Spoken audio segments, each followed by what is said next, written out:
Hi guys, welcome back to another video. Thank you so much for spending your time with me. And today's video, we're going to be doing another talking video because I know you guys love to hear me talk. No, but seriously, today's video is highly requested. It is honestly a topic that I've been wanting to bring to my channel for a while now. So today I'm going to be talking about how to find free parking spots when you're in, you know, the solo female van life, bus life, camper life, all those things. And also how to keep yourself safe while you're on the road in these different places that you're parking. So without further ado, I'm gonna get right into the video. So I do have my laptop here and I have my phone as well right here. So if I am looking down, that's why, because I did go ahead and take notes so I'm not just rambling. I also have created like a little Word document of all the things that I'm going to talk about today, and also including all the apps I'm going to mention, so you can find that in the description of this video below. Without further ado, let's get into the things that you should not do when you are trying to stealth camp and, you know, kind of go under the radar. So first things first, do not be the only car in the parking lots. I don't know how many times I've heard people say like, oh, the parking lot's empty, let's go park there because then it's like our own little private spot. Don't do that, okay? There's multiple reasons why a parking lot might be empty. Number one, being that you can't park there overnight.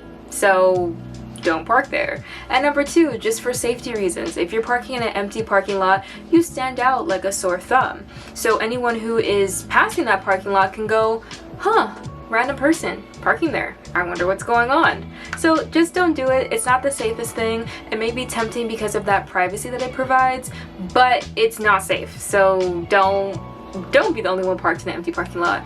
Avoid any unknown residential areas.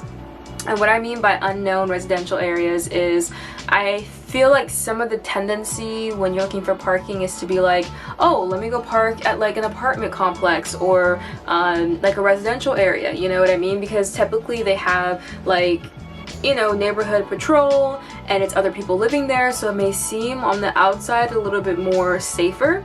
But I would say never park in a residential area, especially one that you're not accustomed to, because the reality of it is, like, imagine yourself in their shoes. If you're living in that neighborhood, right? 9 times out of 10, you know your neighbors, you know their car, even without even having to talk to them or really know their schedule, you know who goes in and out of your neighborhood. So imagine how you would feel if some random van or some random bus came and parked there overnight. It'll make you uncomfortable. And in my experience, that's the easiest way to get the cops called on you. We all hate the dreaded knock on the door, so don't park in neighborhoods because those are the ones who would be the most prone to call the cops, and then you'd have to move. And it's just a whole bunch of unnecessary drama that you don't need. So don't do that. Next thing, when scouting a new area, don't be scared to leave if you feel uncomfortable. This has been such a big rule that's even been hard for myself to learn. I, especially being on the road kind of as long as I have been able to kind of read between the lines of certain things. And it's all about the way you say it. If someone is just very curious about where I'm going, where I'm staying, how long I'm going to be there, if I'm traveling alone, especially like in that order, that's a big old red flag. Sometimes my business ain't your business.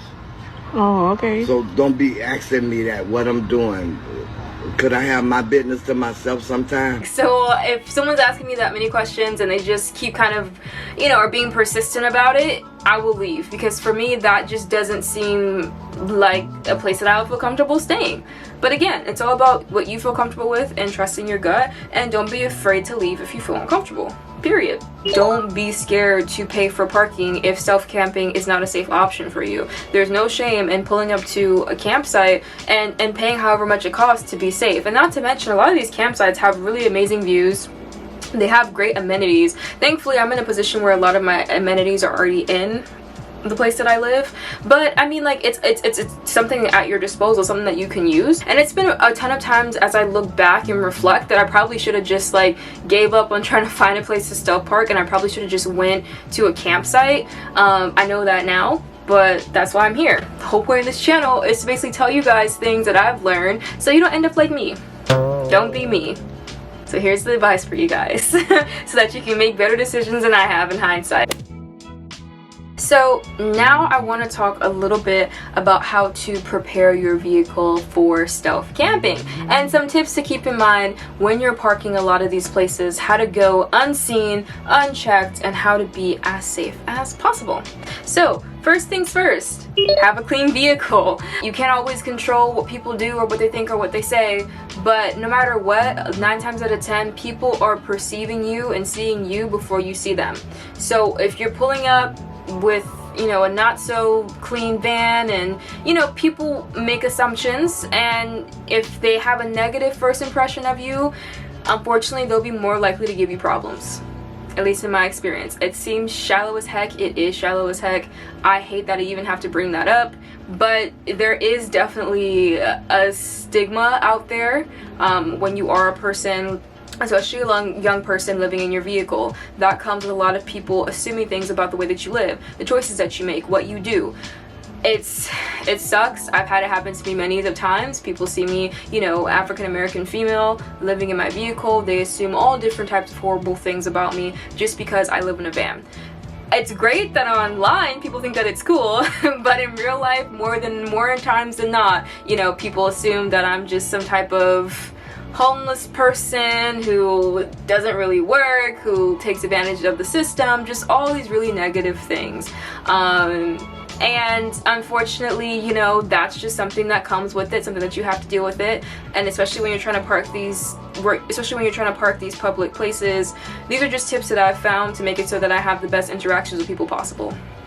It sucks, but I'm here to keep it real with you guys. That just is what it is. When you're self-camping, one of the things that I try really hard to do is keep my dashboard clean, so it's not painfully obvious that I'm living in my vehicle. Because if your dashboard is full of stuff, it tells people, again, with that perception, like, oh, this person is living here, and they can decide if they like that or not. I don't know, but like, it just tells people, without you even having to say anything, that you're living in your vehicle. So I try to keep my front cab as clean as possible. I try to keep my dashboard as clean as possible, and just the outside of my van clean as possible too. Another thing with that, in the terms of like privacy, and one of the things that I like to do is I like to have either blackout window covers or curtains for privacy. Now, I currently have gray reflectives, but I really do think that I'm gonna make a change to just having all black blackout window covers for a couple reasons. One, I noticed that when I park certain places with my gray covers, like if I have gray covers on the front of my vehicle and on my side windows or whatnot, that also signals to people that I'm living in there in the bus, which is kind of crazy to me, but like, you know, I don't really like that. And then two, I don't feel like they insulate the heat as well as some of these blackout curtains can. It's all about what you want to do, but I would prefer, and I do recommend, having the black ones, but it really doesn't matter as long as you have something for privacy, so people are not walking by your vehicle and looking inside, especially like when you're parking in these parking lots. That protects you, and so it's very important to have something of that nature. Last tip that I would give, and it's really important, is leaving no trace. Unfortunately, you know, a lot of public parks have been closed down. A lot of, you know, just a lot of places have started to close down because people go to these places and they leave their trash, they leave, you know, all their belongings there, and they just come and they make the place more dirty than it was when they were there before. So a non-negotiable for me is to leave no trace. You know, van life and bus life is still a very niche thing. And it's unfortunate that sometimes, like, you can be judged on the fact that, like, other people who are in van life maybe come to a place and they trash it, even if they're not in van life, even if they're just someone who's, like, on a camping trip and they come to the place and trash it, and then you come to that same place and then people assume that you're gonna do the same thing. You know, like, it's definitely stigma. So that's why I always say just leave no trace. Not only is it good for the next person who may want to come park at a place, but it's also good for the environment, that you're leaving it better than you found it, and you're not dumping your waste, dumping your trash, all of those things. So now that we covered all of that, let's get into the do's and the places that I like to park. So first and foremost, I like to park at a lot of grocery stores. I like to park at a lot of gyms that are open 24/7s. So these are all the things that I like to do. So to be more specific, I like to park at 24-hour fitness. The reason why I love parking at 24-hour fitness is because it's in the name. It's open 24/7. Hi guys, so I'm gonna have to retract the statements that I'm saying in this video because they're not exactly accurate. So you think 24-hour fitness, it says it in the name that it'll be open for 24 hours, like that goes without saying. But it turns out it actually varies by location. Some are open for 24 hours, some are open till 11, some are open till 10, and I found that out last night. We were trying to go to a 24-hour gym out here in a different city because we were going to a farmer's market this morning, and we kind of wanted to just be close and go and take our showers and then just go to our farmer's market. But it turns out that one closes at 11, and since the gym itself closes at 11, so does the parking lot. So we couldn't park there. We didn't want to have to deal with like a knock or whatnot. So we drove around for a little bit and we found this really cool secluded spot over here by the beach, and we decided to park here. And honestly, it kind of turned out for the better. This is not always what happens, that you just find like a sweet parking spot and you could just stay there throughout the night and you don't get a knock. But now I'm waking up literally in my robe on the beach because I decided that I wanted to, before we leave, I wanted to kind of just enjoy the sun a little bit and do some journaling while we're here on the beach. But I did want to pop in and just say that, you know, keep in mind it varies by location, because I don't want you guys to be expecting to park somewhere that you can't. So I also hear that Cracker Barrel is really good. People enjoy parking at Cracker Barrel. Truck stops are also a really good one as well. I have yet to need to park at a truck stop, but I hear from other people in like van life forums and things like that that truck stops are really cool because obviously there are other people there who are in the lifestyle who are parking there, and you can also, like, you know, have showers and things like of that nature because truck stops also have a lot of amenities. I also heard that a lot of people like to park next to dealerships that are the make and model of their van. So like, for example, if you have like a Ford, right, like I do, you can go ahead and park at the Ford dealership because people will assume that you're either there for repairs or, you know, things of that nature, so they won't bother you. I really want to try that one because that one actually sounds like big brain, like I never thought about that, but people also do that as well. So those are a few places that I really do enjoy parking because I never have to worry about getting a knock on the door, and they work for me. Okay, so sorry if it looks like I just woke up. It's because I totally just did. But one thing that I forgot to mention in the video is another really good place to park is industrial areas for self-parking. They're really good, they're really quiet, and I like them because you can really find an industrial area anywhere. I never have to worry about knocks or, you know, weird things going on. And yeah, I had a really great sleep last night because, like, I knew we were going to be parking in an industrial area. And the cool thing about it, once again, is that we're not the only people who are doing like van life, camper life here either. Like, if I don't know if you guys can see, I'm going to turn you around, but I don't know if you guys can see, but you can see the little RVs all the way to the back there who are also, you know, parked in this residential area. So I would say this is definitely a nice little cool spot here. So that is also another really great place to park, any industrial area, especially when you're in the city. So yeah, back to the video. I can't believe I forgot about this one, but back to the video. Now, here are some tips that I would say that you definitely should do when you're self-camping as well. So first thing is plan ahead. I would say try to do anything that you need to do in your van during the day so that at night you're not leaving your van and bringing attention to yourself. So for example, go dump your trash, dump your waste, buy your food, do all that stuff in the day so that you're not having to leave your van in the middle of the night. This also kind of helps too with like the leave no trace rule, because if you're dumping your trash in the day, dumping your waste during the day, you'll be less likely to like leave trash behind because you've already dealt with that. So that all goes into planning ahead. Now, this one is going to sound obvious as heck, but read the signs. A lot of the times the signs in the parking lots will tell you if you can park there. A lot of the times the signs will also tell you like what times it's legal to park there and when it's not, when they're gonna come and like say for example do street cleaning, all these different types of stuff. So try to read the signs as much as possible, because that will help you determine where you can park and where you can't park, and just be mindful of that. And while we're on the topic of just like kind of being mindful of that, be aware of your surroundings. If you pull up a place, right, especially like when I'm scouting new parking places, if I pull up a place and I see a lot of like RVs and vans and buses and camper vans and stuff, then I know that 9 times out of 10 I found a really good parking space, because obviously they wouldn't be parking there if it's not a good parking space. Like that just makes me feel a lot better. It's not like 100%, oh, if you see other people parking there then you can park there, but it's definitely a good sign. And also, like how I said earlier, a lot of times people see you before you see them. So especially like living this lifestyle, there has been a handful of times where I'm just kind of like going through my day, going through the emotions, not even really understanding that there's people out there seeing me get out my van, get out my bus, and they're perceiving me, you know? And I walk into a place and they come up behind me and they're like, hey, what's going on? You live in a bus? What are you doing? Like, you know, like, like just, you know, a lot of questions there, which is fine. I love that. I love when people come up to me and they want to talk about my lifestyle. And it's been positive for the most part, but sometimes it's a little negative, I'm not gonna lie, you know what I mean? Sometimes there's guys, they make you uncomfortable, so that's why I say, you know, always be aware of your surroundings. Another thing too that I like to do to keep with being incognito and not being noticed is I like to park places late and I like to leave early.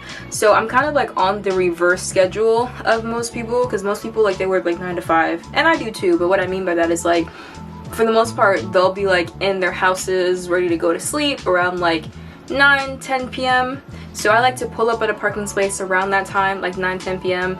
and then I like to leave early in the morning before most people wake up. That way I just go unnoticed. So I would say I pull up and park around 9 to 10. I leave between 4 and 5 in the morning. And I find that that works for me, because it just helps with me kind of being under the radar and keeping myself safe as well.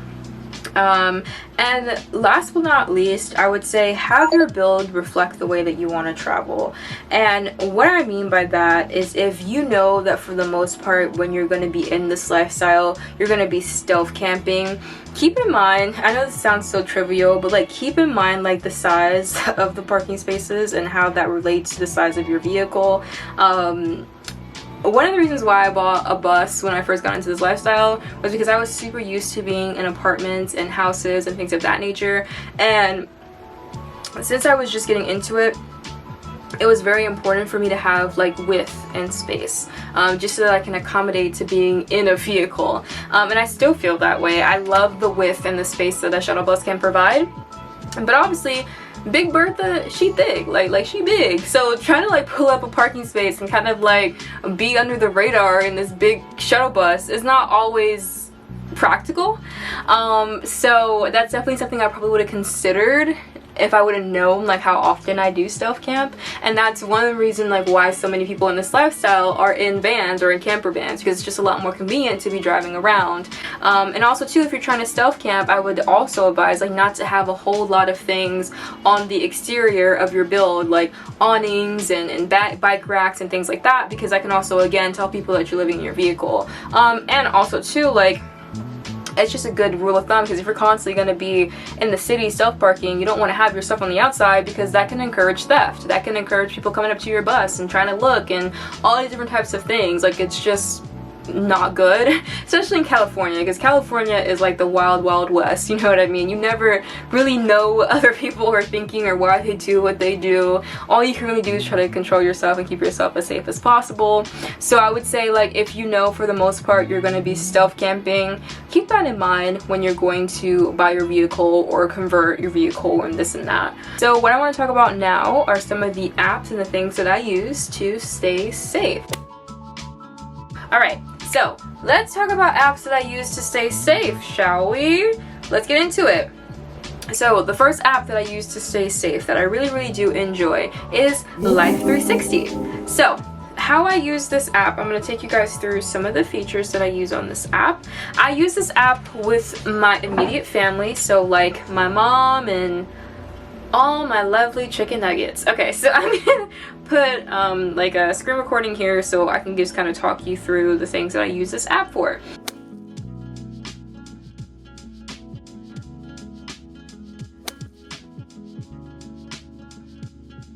The Life 360 app, it has the SOS version, so a SOS button. So any single time you click that button, it basically alerts all the people in your, I think they call it a hub, I'm not necessarily sure what they call it, but everyone who's like in your hub, it tells them that you're in danger and you're in need of help. They also have the check-in button, which I really like.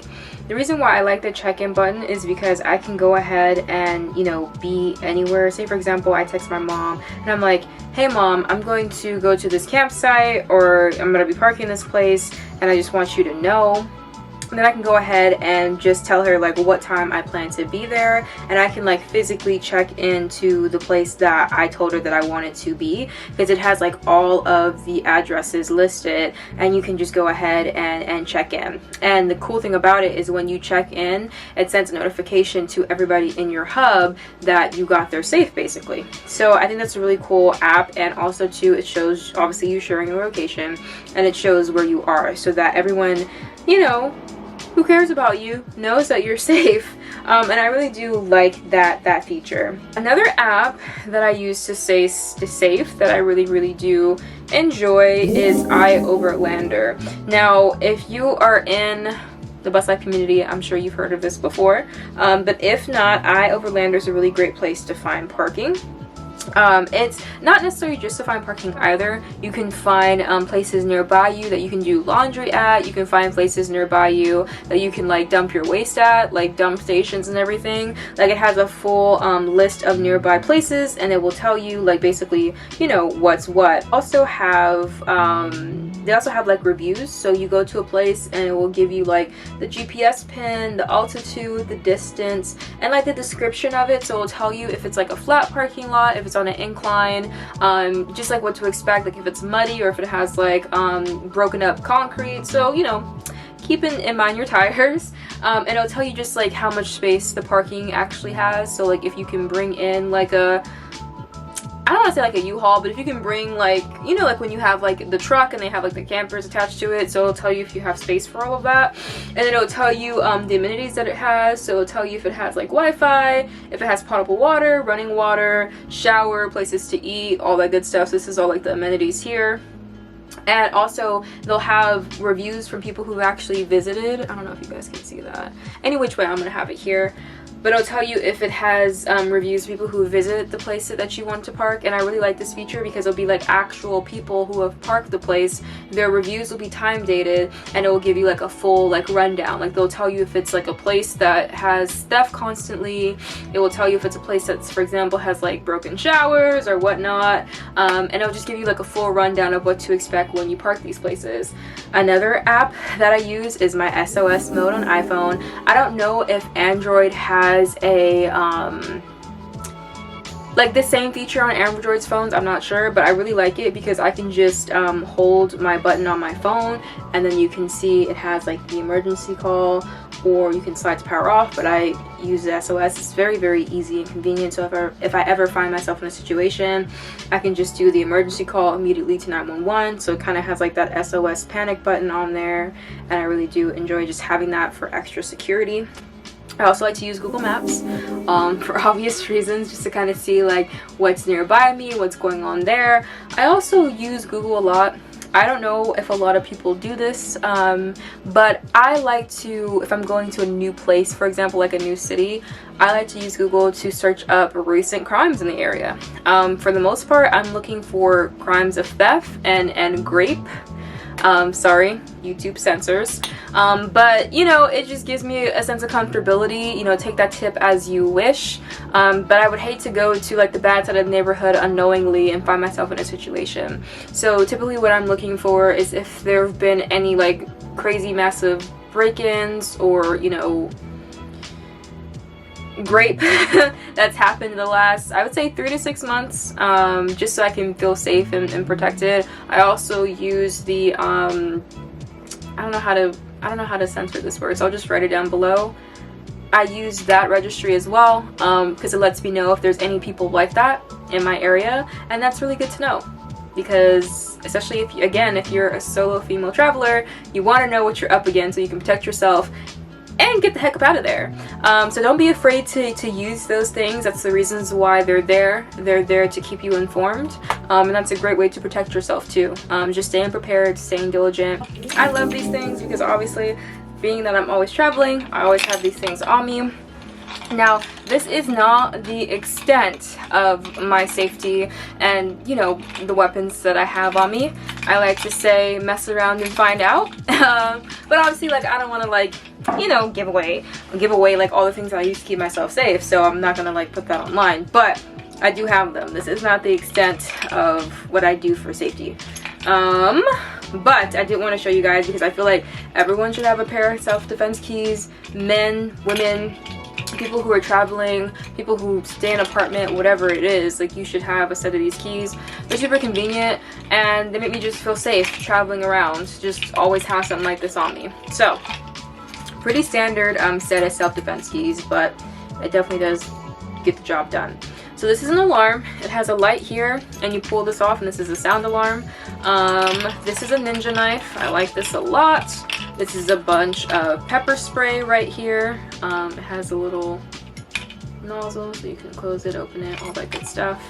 And I think I had a knife on here, like an actual, like a seatbelt cutter knife, and I'm gonna put it back on there because I just feel like it's very prudent to have stuff like that. Like, obviously I don't want to think about myself crashing my home, but being that I'm always on the road, it's a good thing to have. And also a seatbelt cutter, but also like those window breakers, just in case I ever get into a situation like that and I need to get out of my car. So that's another thing that I would highly recommend. I have them in the vehicle, but I just don't have them on my keys. This is like a little magnet. I like this because I can literally just oh wait, hold on, that's not that magnetic, hold on. Anyway, I can just I put this often in my front so I never lose my keys. I just kind of like stamp it up there. It's cool. Just a little magnet. Oh my god, I'm about to get distracted, huh? Magnet. I have a little magnet. And yeah, those are my self-defense keys, so I definitely would recommend you getting yourself a pair. I hope that all of these thoughts came out concise and smart. A lot of the times I'm just rambling off things that I've experienced, being that I've been in this lifestyle for a bit. So I do have like a more organized version of this, again, down in the description below. I made like a Google document. But yeah, that's basically the extent of this video. When it comes to self-camping and trying to find free parking, I would say don't get discouraged. There's definitely a way to do it. People have done it before you, and people will do it after you. It's just all about keeping yourself safe, being in the know, and, you know, don't be scared to reach out to other people who are doing self-camping or even in van life. Like, I would say definitely use all the resources at your disposal. There are a bunch of van life forums. There's a bunch of places that like have people in the community who can help you out as well. And I would say don't take that for granted, because at the end of the day, these people are in the same position as you are, and they're just trying to lend out a helping hand. And that's definitely helped me when I was first starting off too, to fully like understand like why certain places to park are better than others. I'm going to wrap up this video here. Again, if you are someone who is in this lifestyle or wants to get into this lifestyle, I post videos consistently. I'm trying to get down on a schedule, but again, I do work full time, so just bear with me. But I would love to have you guys join the community here. Feel free to subscribe. I have a bunch of videos on my channel that are kind of like this, videos that, you know, tell you the 5 things you need to know about bus life, and just, you know, whether it be build or talking videos, that's what this channel is about. Just kind of like my experiences, being that I do this full time. If you guys want to keep up with me, you can also follow me on my Instagram at therealmgia. I post a lot of like more daily content, I would say, behind the scenes content, all of that. And yeah, without further ado, I'm gonna end the video here. Feel free to check out other videos wherever I put them. I feel like I'm gonna put them here. So I'm gonna point here. And I'll catch you guys in the next one. Bye!